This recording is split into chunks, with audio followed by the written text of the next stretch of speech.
So this is the seagull we just saved. He's finally standing on his 2 feet. Not sure if he could fly. He's still fluffing his wings and, you know, trying to regain his composure. Because we do not know how long he's been there. We just decided to come this way, and when I was tying the rope to my brother's magnet, he swam up to me. So there he is. Hopefully he survives. Put this on YouTube, bro. I don't know, seagull, the Pokemon seagull. I don't know if you want to go that way. That's not your people that way. So yeah, guys, this is the seagull.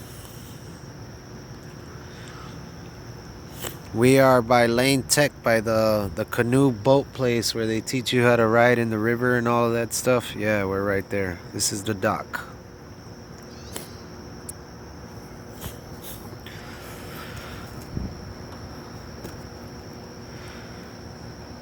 You know how bro,